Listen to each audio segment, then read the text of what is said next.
Cek, satu, dua. Suara saya jelas? Jelas Ustadz. Ya, terima kasih. Baik, kita mulai ya. Innal hamdalillah nahmaduhu wa nasta'inuhu wa nastaghfiruh wa na'udzu billahi min shururi anfusina wa min sayyiati a'malina may yahdihillahu fala mudilla lahu wa may yudlil fala hadiya lahu wa asyhadu an la ilaha illallah. Suaranya nggak kedengaran Ustaz. Kurang jelas? Gimana sekarang? Jelas Ustadz. Tadi yang kurang jelas bilang gimana sekarang suaranya? Oh iya Ustadz, udah, sekarang udah. Ya. Alhamdulillah rabbil alamin, salatu wassalamu ala nabiyina Muhammadin wa ala alihi wa sahbihi ajmain. Ya baik, kita akan lanjut. Hari ini kita masuk materi nasikh wal mansukh ya. Masih bersama dengan apa namanya? Kitab Imta' Dawil Irfan bimashtamalat alaihi kutubu Syekhul Islam Ibnu Taimiyah min ulumil Quran. Teman-teman boleh dibuka yang sudah punya PDF-nya itu halaman 400 407 ya.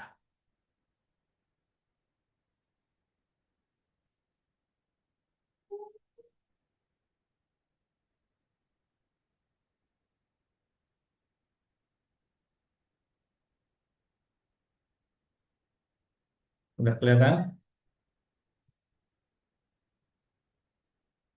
Sudah Ustadz.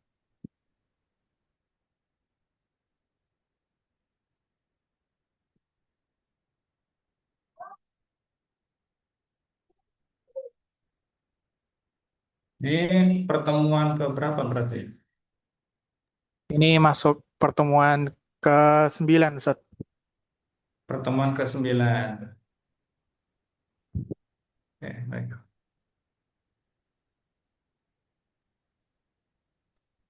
Ya, bismillah, alhamdulillah, salatu wassalamu ala nabiyina Muhammadin wa ala alihi wa sahbihi ajmain.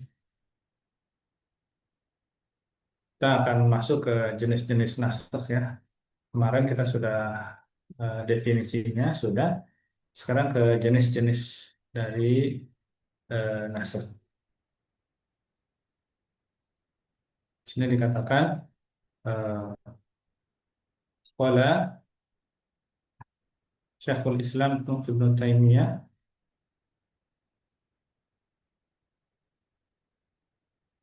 qad kana ba'dul Qur'ani yunsafu wa ba'duhu yunsa.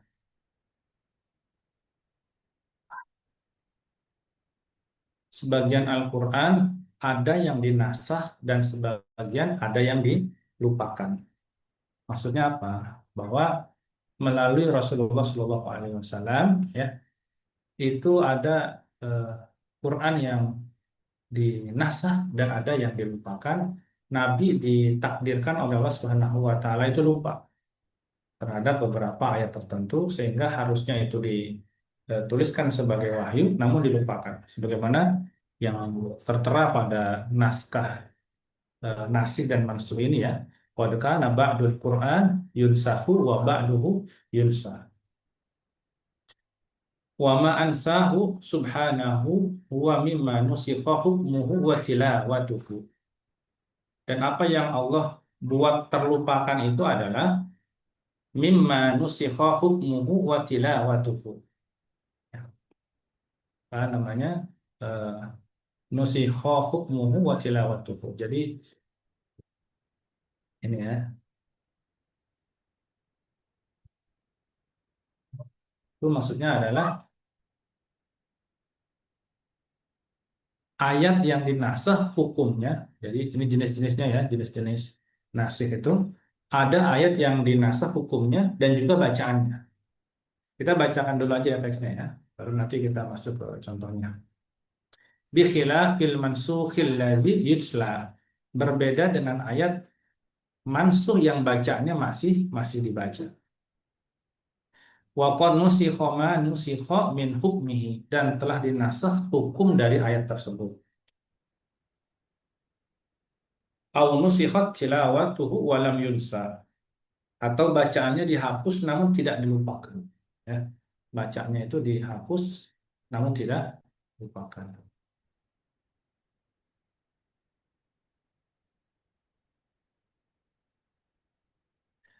Nah, ini banyak sekali contohnya ya di footnote ini. Dan di footnote ini bisa dilihat.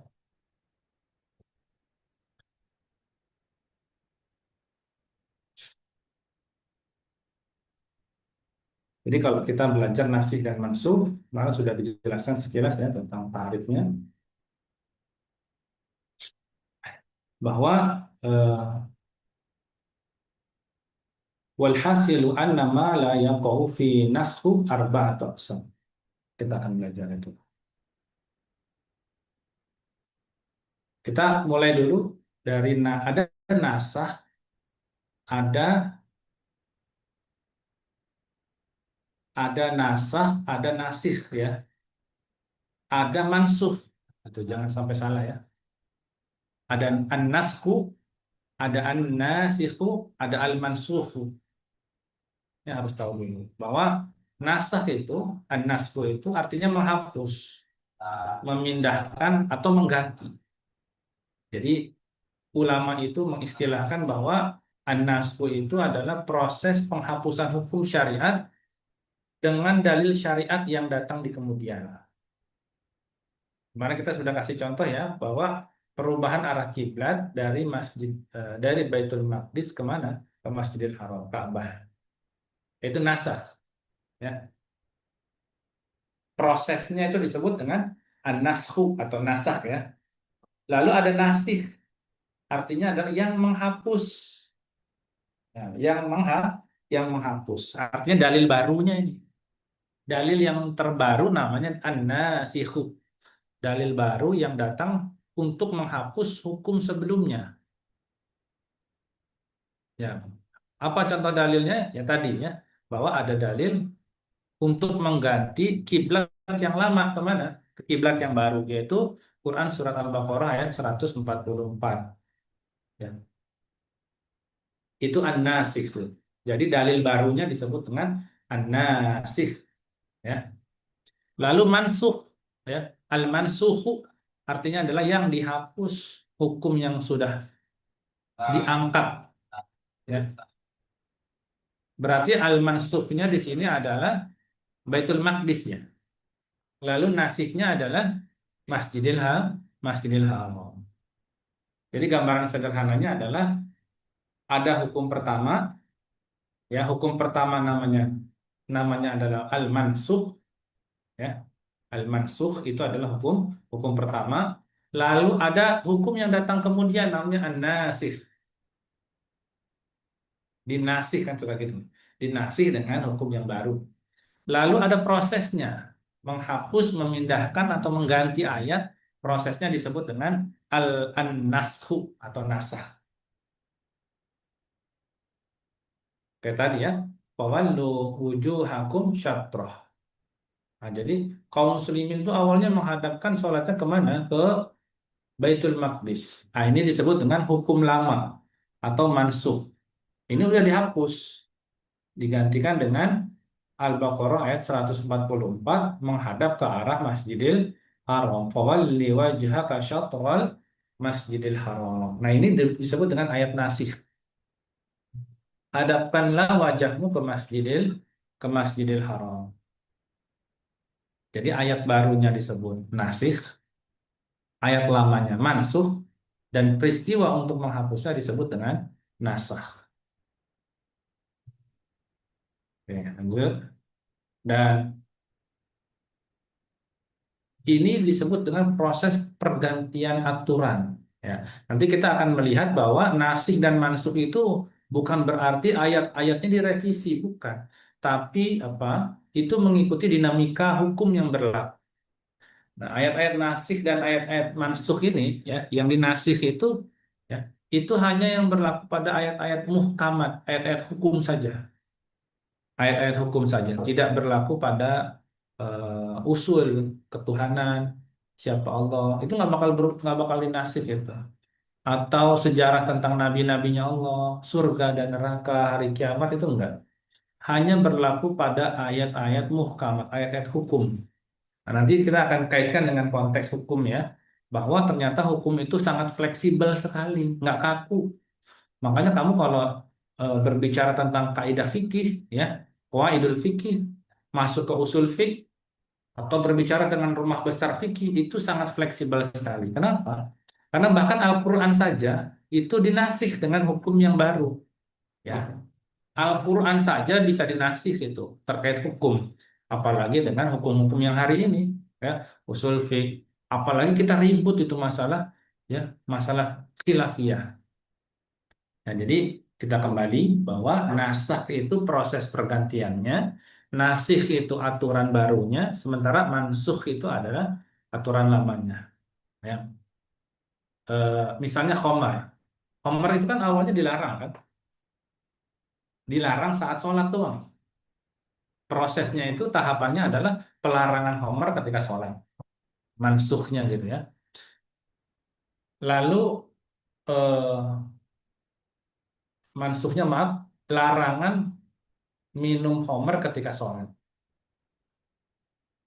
Lalu dinasih, yaitu turun larangan total untuk tidak minum khamar mau lagi sholat maupun ketika tidak lagi sholat, di dalam sholat ataupun di luar sholat. Nah, nasakhnya apa? Proses pergantian tadi, pergeseran. Ya, lebih ringan ini hukumnya.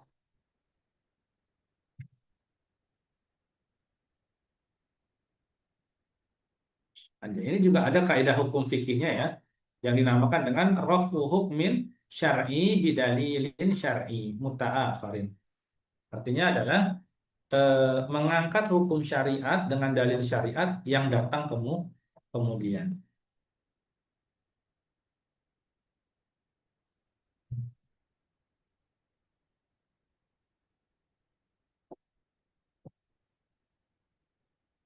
Nah, jadi kita sudah belajar bahwa ayat-ayat yang dinasih itu bukanlah ayat-ayat yang direvisi, bukan.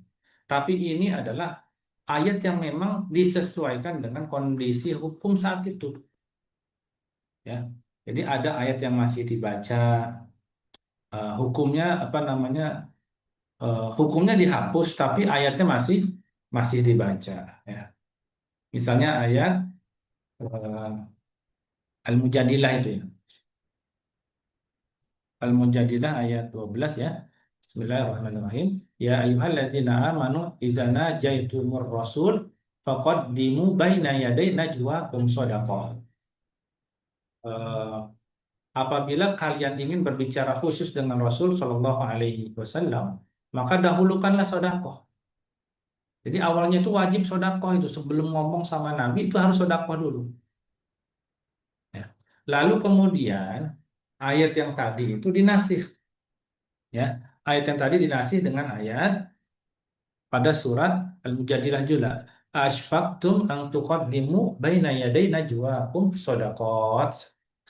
Apabila kalian takut memberikan sedekah sebelum najwa kalian, maka kita memberikannya sedekah. Jadi awalnya yang wajib sedekah sebelum bicara dengan Nabi itu lalu dihapus. Tapi ayat ini tetap kita baca. Ya, ayat ini tetap kita baca. Misalnya ayat tentang iddah itu ya, apa namanya, hukumnya dihapus tapi tilawahnya tetap. Maksudnya bacaan Qur'annya masih kita baca. Wallazina yutawaffawna minkum wa yazaruna azwajan wasiyatan li azwaji mata'an ilal haul. Ya. Eh, Istri itu diberi nafkah sampai setahun itu. Haulnya setahun, ilal haul. Maksudnya istri itu wajib diberi nafkah itu sampai 1 tahun. Ya, masa iddahnya istri itu setahun dulu itu. Masa iddahnya sekarang diringankan. Kenapa? Ada hukum baru dinasih. Yatarabbasna bi anfusihinna arba'ata ashhur wa asyra. Jadi di courting ya hingga mencapai 4 bulan, masa iddahnya tadinya setahun, ya, menunggu hanya 4 bulan, arba'ata ashhuri wa asyra, 4 bulan 10 hari. Jadi masa iddahnya dipotong. Nah, tadi Homer ya, la taqrabus sholata wa antumus sukara, wa antum sukara. Jangan sholat dalam keadaan, janganlah kamu sholat dalam keadaan mabuk. Menjadi apa? Menjadi hukumnya adalah haram total. Mau sholat, mau ketika sholat. Fajtanibuh. Ya, yang awalnya adalah An-Nisa, ya, menjadi Al-Maidah tadi. Bahwa jauhilah khamr.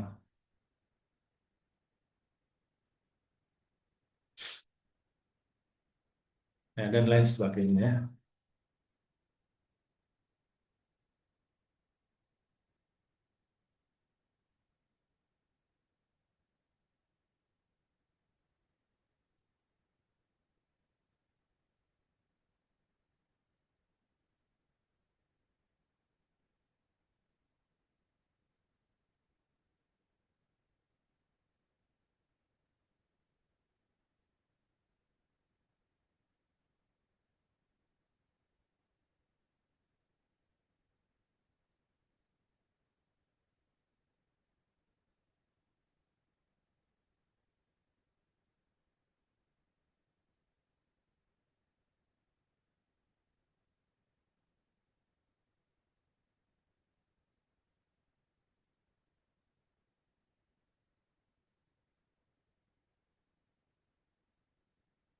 Walhasilu anna ma la yaqa'u fihi an-nasxu arba'atu aqsam. Jadi menurut Ibnu Taimiyah, perkara yang tidak dimasukin nasakh itu ada 4 macam, ya. Bahwa tidak semua hukum atau berita dalam syariat itu bisa dihapus atau dinasakh, ya. Tidak semua hukum itu dinasakh atau bisa dihapus, kecuali pada hukum-hukum yang sudah ditetapkan oleh Allah Subhanahu wa taala untuk dinasakh. Sebagaimana Allah Subhanahu wa taala berfirman, "Ma nansakh min ayatin aw nunsiha na'ti bi khairin minha aw misliha." Ya, ayat mana saja yang kamu nasah atau kamu jadikan dilupakan, kami datangkan yang lebih baik atau yang semisal dengan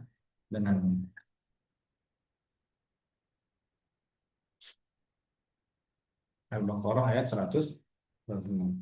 Apa saja yang tidak bisa dinasakh, yaitu ahaduha usulul i'tiqad.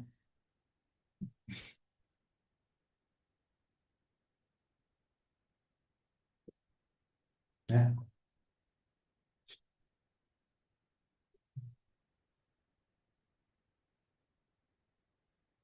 Yang pertama adalah usulul i'tiqad. Karena kalau nyari teksnya ini ya nih, yang pertama ya yang tidak bisa apa namanya dinasakh, yang pertama yaitu usulul i'tiqad. Maksudnya adalah yang berhubungan dengan pokok-pokok akidah. Nggak mungkin Allah itu menasakh, oh yang disembah itu bukan Allah loh, maksudnya ini gitu. Tuhan yang lain gitu.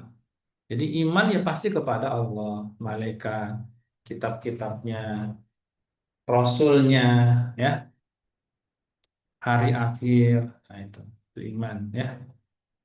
Itu tidak bisa dinasih, tidak bisa dinasih. Saya banyak mengikuti kajian-kajian kristologi, ya. Mungkin setidaknya teman-teman pernah dapat materi datafikasi Quran gitu ya, bahwa Quran itu sampai hari ini itu, Masya Allah itu ya, eh, apa istilahnya itu, tidak bisa dipalsukan, tidak bisa dipalsukan, tidak bisa di apa ya.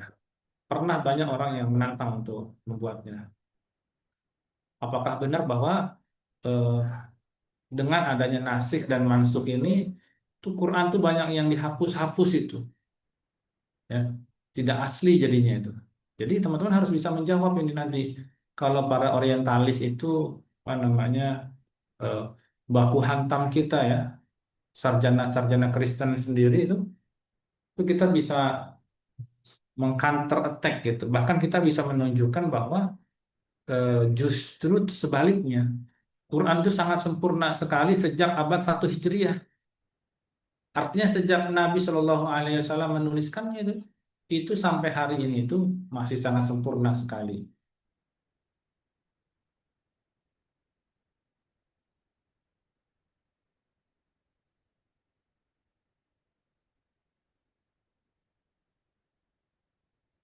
Oke, nanti saya akan tunjukkan di akhir ya. Kita sekarang selesaikan dulu nasih mansuknya. Nanti saya akan jelaskan apa namanya. Saya kasih gambaran presentasinya ya. Quran manuskrip dari abad ke 1 Hijriah eh, yang ditulis dengan huruf hijazi misalnya.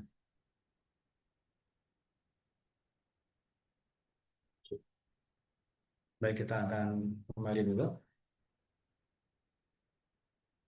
Jadi yang pertama tentang iman kepada Allah, malaikat, Rasul, hari akhir, takdir itu tidak akan pernah dinasakh atau tidak terjadi penghapusan, nggak ada ya.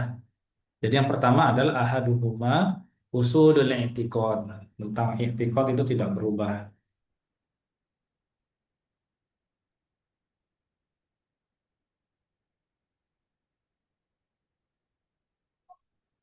Jadi qul huwallahu ahad itu nggak mungkin berubah itu, nggak mungkin dinasih itu. Yang kedua, ya, saniha usulul ibadatil amaliyah. Usulul ibadati al amaliyah. Yang kedua usulul ibadati al amaliyah. Jadi yang kedua nih, ini footnote-nya kecil ya tulisannya. Dan usulul ibadah amaliyah. Maksudnya apa? Maksudnya adalah pokok-pokok ibadah itu, amaliyah itu tidak berubah. Seperti apa? Contohnya sholat, doa, ya. Doanya tetap begitu doanya. Zikir, puasa, ya. Dan ibadah kepada Allah Subhanahu wa taala tidak berubah. Nah, berubah hanya tata cara rinciannya. Misalnya sholat diwajibkan kepada umat-umat terdahulu, ya. Itu Nabi Isa juga diperintahkan untuk sholat kan? Itu dari kitab-kitab sebelumnya ya. Itu sholat, tapi cara sholatnya aja yang berubah ya. Wa awsani bis sholati. Kan Nabi Isa begitu kan? Wa awsani bis sholati ma dumtu hayya. Nabi Isa diperintahkan untuk senantiasa apa? Sholat. Lalu apalagi selain sholat, Nabi Isa juga diperintahkan wa zakati ma dumtu hayya. Lalu apa lagi? Wa barram biwalidati wa lam yaj'alni jabbaran syaqiyya wa zakati ma dumtu hayya wa awsani bis salat. Jadi salat ya sama, zakatnya juga sama ya. Nanti ada perbedaan sedikit-sedikit saja. Gitu. Jadi untuk masalah jadi Allah tidak menasakh itu, tidak menasih yang berhubungan dengan usulul ibadatil amaliyah, ibadah pokok, sholat ya berubah. Kita aja yang sering rubah-rubah sholatnya dia. Sholat sudah ada waktunya, kita di telat-telatin. Nah itu kan berubah waktu sholat. Ya, tanggung Ustaz katanya.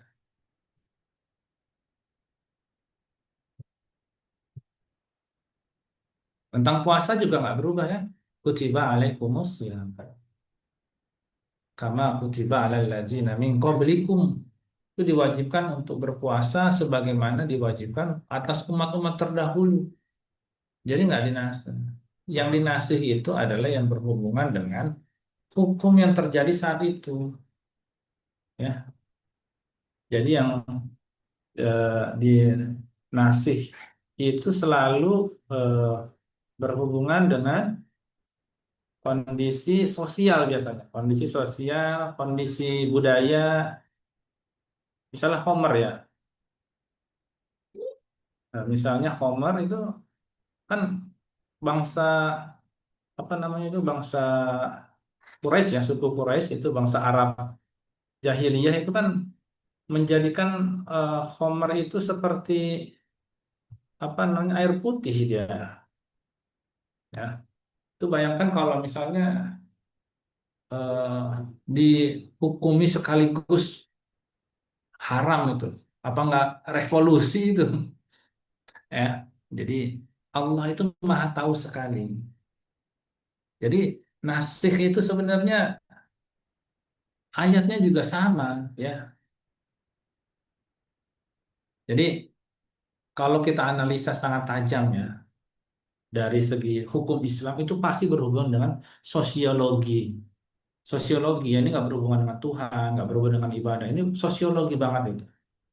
Ayo teman-teman, saya sarankan belajar sosiologi, belajar antropologi, sehingga mengerti betul itu hukum Islam. Jadi hukum itu tidak berdiri di ruang hampa, ya.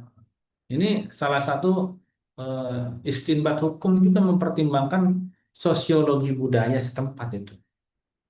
Jadi kebijakan nasakh itu penghapusan dan perubahan hukum dalam Al-Quran dan As-Sunnah itu selalu saja beriringan dengan kondisi sosial, budaya, psikologi, dan kesiapan umat. Jadi umatnya siap nggak tuh diturunkan. Nah, tadi saya sudah jelaskan Homer ya. Ini contoh paling otentik nih Homer nih. Homer minuman keras. Itu kan kalau kita menyebutnya seringnya alkohol ya. Padahal kan fermentasi sebenarnya. Kayak misalnya anggur yang difermentasi berhari-hari, bertahun-tahun bahkan. Lalu kemudian berubah rasanya. Wanginya tetap anggur, tapi berubah zatnya. Akhirnya menjadi kayak sejenis alkohol yang terbuat dari anggur. Tapi kalau anggur itu dikeringkan, itu nggak jadi omer lagi. Anggurnya dikeringkan, itu jadinya apa? Kismis manisan. Sama kayak tape, peyem ya. Itu karena berbentuk padat, jadilah tape. Coba air tapenya kamu apa namanya fermentasi itu singkong, difermentasi lama-lama, wah itu bisa jadi homer juga itu. Jadi artinya eh, budaya, psikologi dan kesiapan umat pada saat hukum ayat tersebut diturunkan itu menjadi salah satu pertimbangannya nasik dan mansukh itu. Jadi ada realitas budaya. Jadi bagi bangsa Arab, homer itu bukan sekedar minuman biasa, itu simbol kehormatan, bahkan alat diplomasi kan.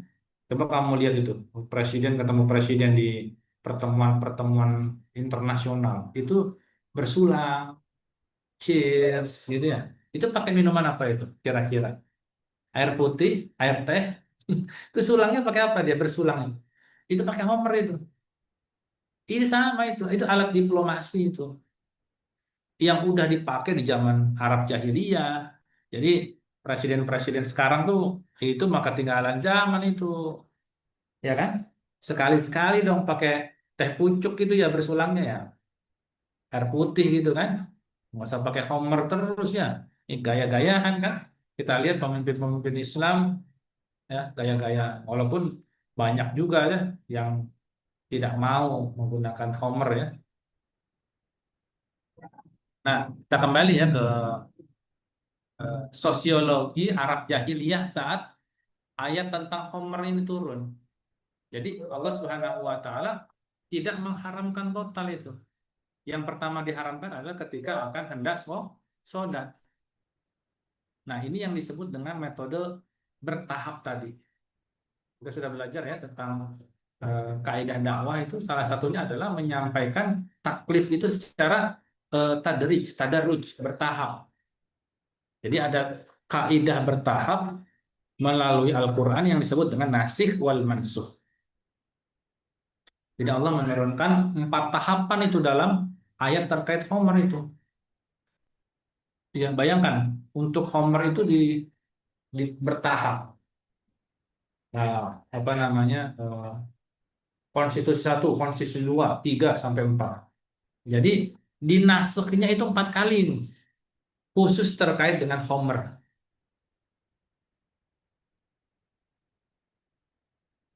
Jadi, tapi kalau untuk urusan tauhid Allah tidak ada. Oh, ya udah deh kalau orang kafir nggak mau nyembah Allah, nyembahnya bergantian deh. Gitu kan ditawarin kan orang orang musyrik itu nawarin kepada Nabi. Ya udah Muhammad titik tengahnya gini aja. Hari ini saya nyembah Tuhan kamu, besok kamu nyembah Tuhan saya gitu ya. Itu nggak ada toleransi itu kalau untuk itu. Keras itu ya. Tapi untuk hukuman ya mabuk, minuman keras. Makanya sama orang-orang yang seperti itu ya kita nggak bisa itu berlaku saklek itu nggak bisa. Karena bahkan Allah saja menurunkan sampai 4 ayat itu yang terkait Homer itu dengan teori nasikh dan mansukh itu. Ya. Jadi ada ayat yang turun, misalnya ayat eh, di surat An-Nahl ayat apa namanya 67 ya, wamin samarot, gitu ya, dan wamin samarotin nakhil itu ya, dan dari buah korma dan anggur kamu buat minuman yang memabukkan. Jadi orang Arab dulu itu bikin minuman yang memabukkan itu eh, dari anggur dan dari korma. Kita dari tape itu bisa itu karena kita banyaknya singkong kan nggak ada, jarang ada korma di sini. Jadi di sini Allah membedakan antara memabukkan dan rezeki yang baik. Ini ada sinyal-sinyal sosiologis ya, bahwa Allah itu sangat mengerti sekali ya bahwa Homer itu tidak baik. Lalu yang kedua adalah edukasi tentang logikanya mulai ditimbang-timbang. Lalu turunlah Al-Baqarah ayat 219. Yas'alunaka anil khamri wal maisir. Hah? Ya. Qul fihima ismun kabirun wa manafi'u lin-nasi wa ismuhuma akbaru min naf'ihima. Mereka bertanya kepadamu tentang khamr dan judi. Katakanlah pada keduanya terdapat dosa yang besar dan juga terdapat manfaat bagi manusia. Tapi dosa keduanya lebih besar daripada manfaatnya. Ini hukumnya belum haram nih. Allah masih menerangkan, oh iya ada manfaatnya nih, ya kan? Banyak manfaatnya kan. Ada yang bilang katanya kalau dingin itu bisa hangat ya. Ada yang bilang katanya bisa menyembuhkan banyak penyakit-penyakit ya. Allah mengakui itu ada manfaatnya bagi manusia. Ya. Wa manafi'u linnas wa ismuhuma akbar, tapi dosanya keduanya lebih besar daripada manfaatnya. Lalu ini yang kedua tuh. Step yang ketiga Allah turunkan lagi ayatnya di nasih itu. Jadi nasih sekaligus berarti mansuh dengan ayat yang kedua. Ya. Jadi ayat yang sebelumnya tadi yang ada manfaatnya tadi itu surat Al-Baqarah 219 ya, itu dinasih dengan An-Nisa ayat 43, ya ayyuhallazina amanu la taqrabus sholata wa antum sukara. Wahai orang yang beriman, janganlah kamu mendekati sholat sedangkan kamu dalam keadaan mabuk. Ya. Hatta ta'lamu ma taqulun. Sehingga kamu ngerti apa yang kamu ucapkan. Pemabuk itu nggak bakal ngerti apa yang dia ucapkan. Nah, akhirnya ayat yang kedua tadi dinasih ini. Ayat yang kedua mansuh, ayat yang ketiga nasih. Ya, jadi An-Nisa 43 ini menasih. Jadi ayat ini menasih kebebasan minum khamr. Gitu. Sekarang ruangnya mulai dipersempit itu. Ruang gerak untuk tukang mabuk itu udah mulai dipersempit itu. Jadi konstitusi itu begitu tuh. Cara kita tuh diajarin konstitusi berhukum bernegara tuh seperti itu. Untuk hukuman tuh nggak bisa sekaligus. Lah kok kamu menghukum anak kamu kok sekaligus ditampar itu. Sekali salah langsung ditampar gimana ini? Ini kita ngalahin Tuhan ini. Ya kan? Nah, anak itu jangankan apa namanya apa dosanya anak. Allah saja tidak menyuruh kewajiban-kewajiban ya sama dia sampai usianya cukup nanti ya. Nah, jadi Allah saja rufi al qalam itu tidak menuliskan pena-pena kesalahannya itu buat anak yang belum balik. Kok kita sangat melebihi Tuhan itu ya kan? Nah, itu kita harus banyak belajar.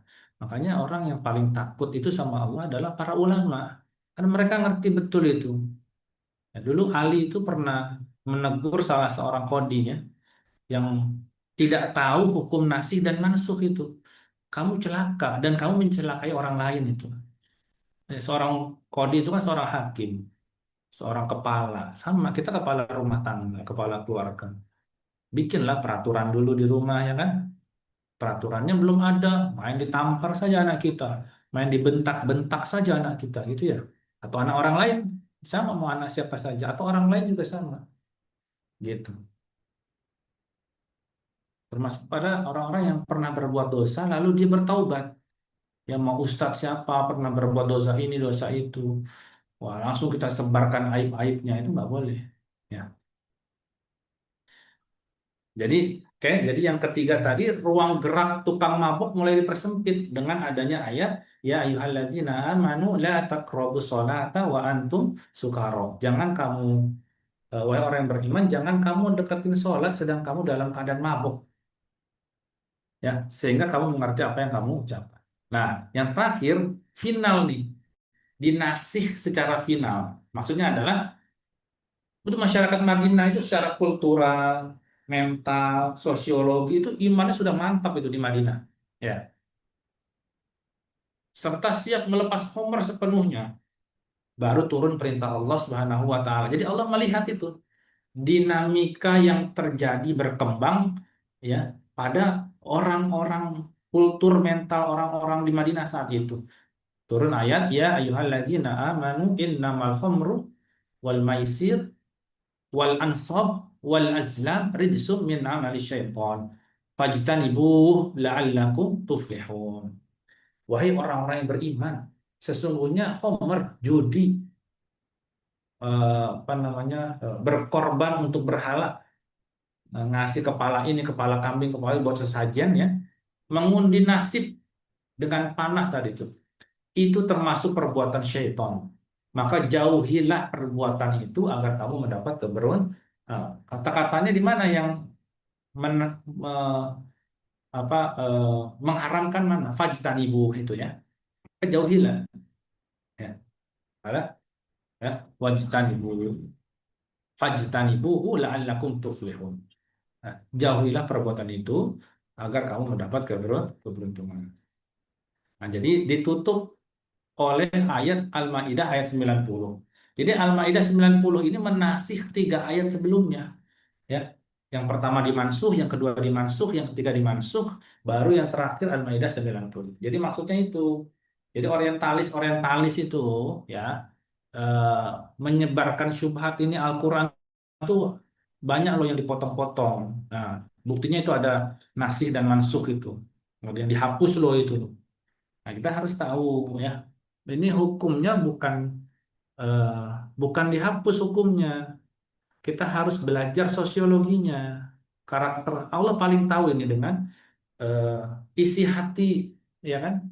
Isi hati hamba-hambanya ini Allah paling tahu. Ya. Dan yang dinasih ini bukan perkara usul. Ya, tadi kita sudah apa namanya bicara ya,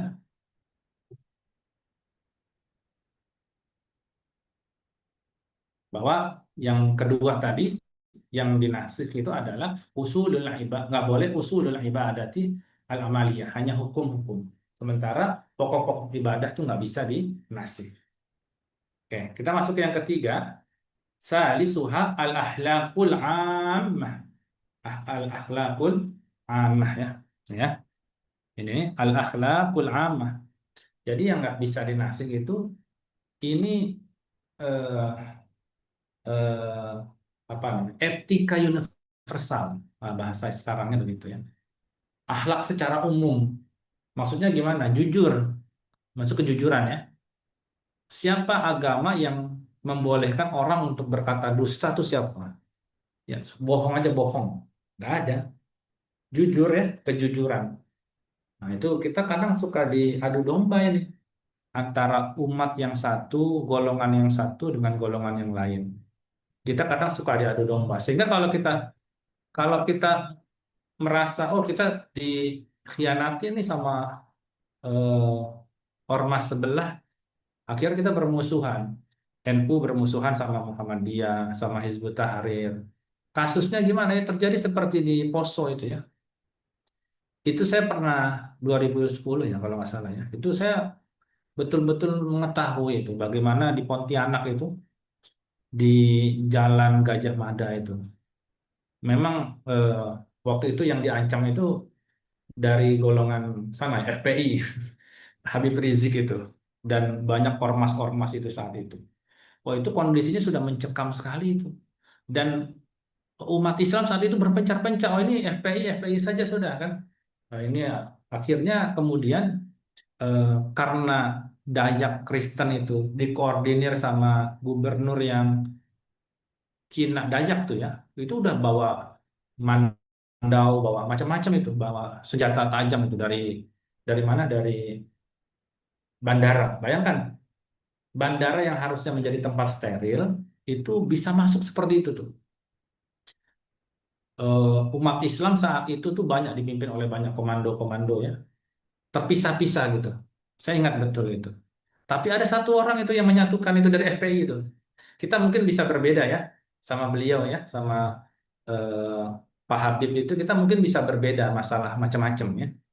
Tapi ketika sudah dalam kondisi face to face ya, ini Dayak nih akan menyerang itu satu perkampungan. Tapi karena Kapolda dan dari apa namanya Panglima saat itu menelpon langsung Habib Rizik ditelepon untuk agar umat Islam itu pulang ya, pulang ke rumahnya masing-masing dan letakkan senjatanya masing-masing. Itu langsung ditolak tuh sama Habib Rizik. Umat Islam tidak akan eh, pulang ke rumah dan meletakkan senjatanya sampai Dayak-Dayak itu juga pulang ke rumah. Ini saya setuju ini sama yang diambil sama Pak Habib itu ya. Kenapa? Karena di Poso saat itu umat Islam juga sama itu diinstruksikan untuk pulang ke rumah dan meletakkan senjata pagi-paginya. Jam jam sorenya itu kalau nggak salah itu ada namanya pesantren Wali Songo itu dibantai semua itu. Hampir ratusan santri itu meninggal dan perempuan-perempuannya apa namanya diperkosa itu. Gara-gara tadi apa namanya tidak belajar dari sejarah ya. Itu bagaimana kalau umat Islam itu tidak bersatu itu begitu ya. Nah, itu pas lagi di Pontianak itu saya melihat betul ya bagaimana eh, pengalaman itu akhirnya menjadikan pelajaran yang sangat berharga. Tuh. Jadi saya setuju bahwa umat Islam nggak boleh meletakkan senjata itu. Bagaimana kalau misalnya kayak di Poso lagi? Ternyata betul, ya ternyata betul. Itu sore-sorenya ribuan Dayak itu ngacak-ngacak pasar Gajah Mada yang di Pontianak itu, ya kan? Langsung dapat laporan atas instruksi dan komando Pak Habib itu langsung berangkat tuh jihad itu, ya karena kondisinya saat itu di pasar itu banyak ibu-ibu yang pakai kerudung, kerudungnya ditarik-tarikin. Terus pasar-pasar kaum muslimin saat itu dibakar-bakar oleh Dayak-Dayak kafir tadi itu ya. Jadi banyak juga Dayak yang muslim, tapi setelah jadi muslim dia nggak mau disebut Dayak lagi kan. Nah, itu Dayak-Dayak yang kafir merusak tuh semua. Sampai akhirnya dikomandoi untuk berangkat itu ke pasar itu, nolong ibu-ibu tadi itu kan. Perempuan-perempuan yang kerudungnya itu dilepas-lepasin gitu. Sampai akhirnya eh, kurang dari 15 menit kalau nggak salah itu dua orang Dayak meninggal dan enam orang lain itu terluka parah. Itu orang kafir tuh pas ngelihat dua Dayak mati itu begitu, itu langsung apa mabur, langsung bubar itu mereka, balik itu langsung pada lari itu, kembali ke rumahnya masing-masing. Jadi artinya eh, ada yang disebut dengan al-akhlaqul ammah itu, bahwa ketika kita berhubungan dengan muamalah dengan ormas Islam yang lainnya, nah itu kita ada punya namanya satu kesatuan tadi, ukhuwah Islamiyah tadi. Apalagi kita misalnya sedang berada di yang minoritas misalnya ya. Kita kan mayoritas ini kan gampang sekali mencari orang Islam. Tapi kalau kita berada di yang minoritas di Jepang, di Amerika atau di mana itu nggak bisa kita kedepankan itu perbedaan nggak bakal bisa itu.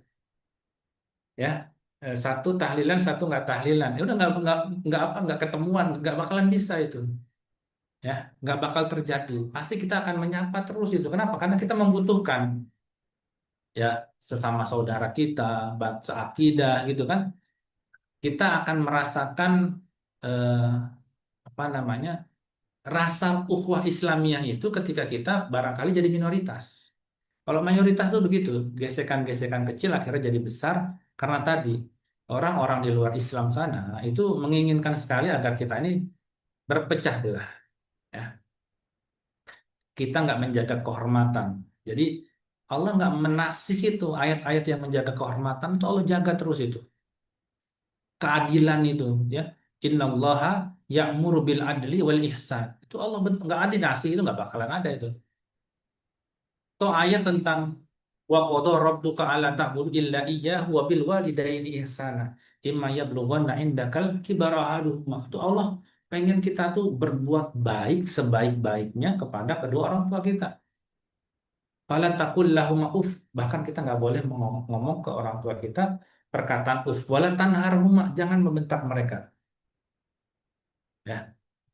Jadi itu yang ketiga. Yang keempat adalah yang nggak bakal bisa dinasih. Ya rabi'uha al-akhbaru al-mahdoh. Berita murni. Ya. Al-akhbaru al-mahdoh. Jadi berita-berita murni yang apa nih al-akhbaru mahdoh nih yang berita itu fakta gitu ya. Kisah Nabi adanya hari kiamat itu kan fakta. Masa Allah salah gitu kan? Oh kiamat nggak jadi nih gitu kan nggak mungkin. Surga nih nggak jadi belum dibikin nggak mungkin. Neraka nih nggak jadi nggak mungkin ya. Nah itu artinya adalah al-akhbaru al-mahdoh. Berita murni yang pasti datangnya itu. Ya, ancamannya itu nyata itu buat orang yang nggak percaya sama hari ya. Ini tidak bisa dinasek ini. Karena jika berita ini dibatalkan, maka berarti berita pertama itu dusta dong. Dan Allah maha, maha suci dari segala dusta itu. Misalnya Allah mengabarkan Nabi Musa itu Rasul. Nggak mungkin di kemudian hari Allah kemudian menasih itu. Ya. Kemudian menasih bahwa Musa itu bukan Rasul. Nggak mungkin ya. Jadi nggak mungkin berita murni itu, informasi, bahkan sains itu nggak bakal dinasih itu. Itu udah pasti terjadi itu. Ya. Oke, itu saja ya. Barangkali untuk memperkuat saya akan tampilkan sedikit ya untuk apa namanya. Tadi saya sudah janji kalau masih ada waktu ya. Saya sekilas-sekilas saja. Kalau di sini sudah azan soalnya. Ini kapan kita akan melihat berkuat bahwa Al-Quran itu nggak ada dinasinya.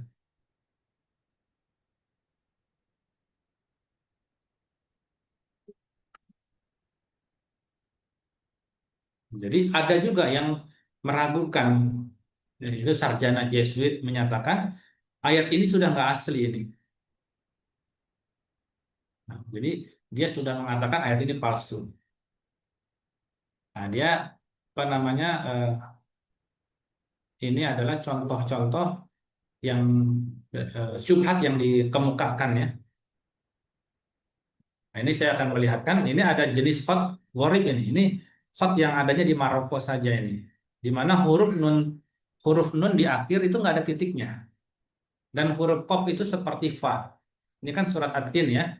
Watini wazaitun wa turi sinin wa hadzal baladil amin. Laqad khalaqnal insana fi ahsani taqwim. Nah, ini dibaca tafwim sama orang orientalis.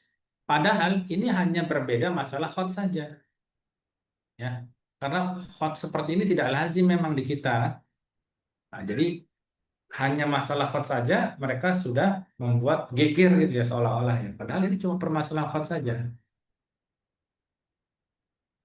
Nah, ini adalah mushaf yang ditulis yang ditemukan di Birmingham sana. Sekarang ada di Museum Inggris. Itu tidak berbeda dengan apa? Dengan Quran yang hari ini ada. Jadi urutan surat Quran Birmingham itu pada abad ke-1 Hijriah loh. Berarti ini sudah 1447 tahun ini. Ya. Ternyata sama dengan urutan surat Quran yang hari ini ada. Ya, ini kan surat Toha nih, ya. Nih, Toha, ya, ini surat Toha. Ma anzalna alaikal Qur'ana litashqa. Sebelum surat Toha ini surat Maryam. Di atasnya juga surat Maryam. Ini surat Toha ini jelas sekali. Ya, ini Bismillahirrahmanirrahim. Ya, Toha. Jadi urutannya sama-sama, masih sama. Nah, ini kalau mau kita lihat lagi. Bismillahirrahmanirrahim. Toha, ya. Ma anzalna alaikal Qur'ana litashqa. Dari abad ke-1 Hijriah dengan skripnya Hijazi, Quran itu benar-benar Allah jaga. Dan nanti insya Allah kalau ada waktu kita akan melihat ya, ini fragmen tertua dari Injil yang ditemukan pada abad kedua Masehi. Ini sudah jauh sekali. Dan ini bukan suhuf ini baju fragmen itu kecil sekali seperti kartu ATM ini. Nah, ini adalah justru malah banyak sekali dari Injil-Injil itu yang kemudian sudah dimasukkan kata-kata dari Paus, ya, yang ada kalimat sisipkan, yang kemudian disisipkan, jadi sudah tidak asli lagi. Nanti kita akan belajar apakah ahlul kitab itu masih ada atau tidak ada hari ini, ya. Baik, terima kasih ya. Itu saja barangkali untuk pertemuan kita pada sore hari ini. Sehat-sehat selalu teman-teman. Sudah masuk waktu azan, siap-siap untuk sholat berjamaah. Mohon maaf lahir dan batin. Yang benar datangnya dari Allah Subhanahu wa taala, yang salah dari kebodohan kami pribadi. Kita cukup dengan doa kafaratul majlis. Subhanakallahumma wa bihamdika asyhadu an la ilaha illa anta astaghfiruka wa atubu ilaik. Walhamdulillahi rabbil alamin. Assalamualaikum warahmatullahi wabarakatuh. Waalaikumsalam. Jazakallah khairan Ustaz. Barakallahu fiik.